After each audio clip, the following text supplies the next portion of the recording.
आज 15 ऑक्टोबर भारताचे missile man, थोर वैज्ञानिक, देशाचे माजी राष्ट्रपती डॉक्टर APJ अब्दुल कलाम यांची जयंती।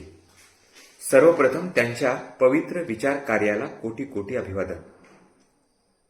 डॉक्टर APJ अब्दुल कलाम यांची जयंती संबंध देशभर वाचन प्रेरणा दिवस म्हणून साजरी होते। आज त्यांच्या जयंतीच्या निमित्ताने त्यांना अभिवादन करत असताना त्यांचे काही महत्त्वाचे विचार आपण अभ्यासले पाहिजे, त्या विचारापासून आपण प्रेरणा घेतली पाहिजे। डॉक्टर APJ कलाम केवळ एक वैज्ञानिक नव्हते, ते केवळ संशोधक नव्हते, ते सृजनशील व्यक्तिमत्व होतं। ते वैज्ञानिक म्हणून किंवा देशाचे राष्ट्रपती म्हणून देशाच्या कानाकोपऱ्यात गेले। अनेक शाळा महाविद्यालयात त्यांनी आपली व्याख्याने दिली आणि तरुणाईंना, विद्यार्थ्यांना मार्गदर्शन केलं।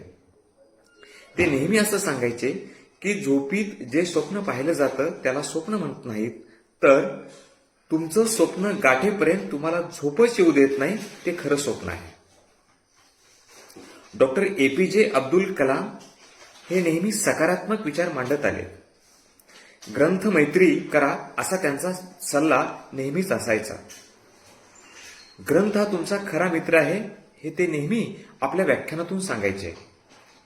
माणसाने जीवनाकडे सकारात्मक भूमिकेने पाहिलं पाहिजे, यश प्राप्त करेपर्यंत सतत धावत राहिलं पाहिजे, प्रयत्न करत राहिले पाहिजे, कारण जिंकणारा कधी मध्ये सोडत नाही, मध्ये सोडणारा कधी जिंकत नाही, ही विचारधारा त्यांची होती।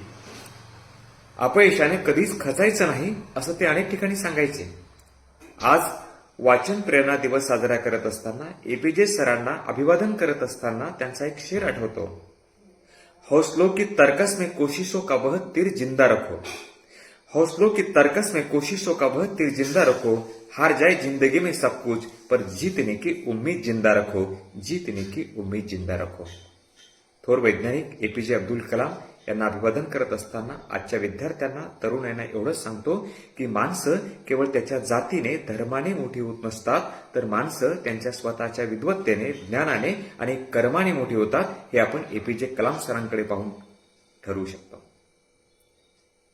म्हणून जात, धर्म, पंथ, भाषा या संकुचित विचारधारेला बाजूला सोडून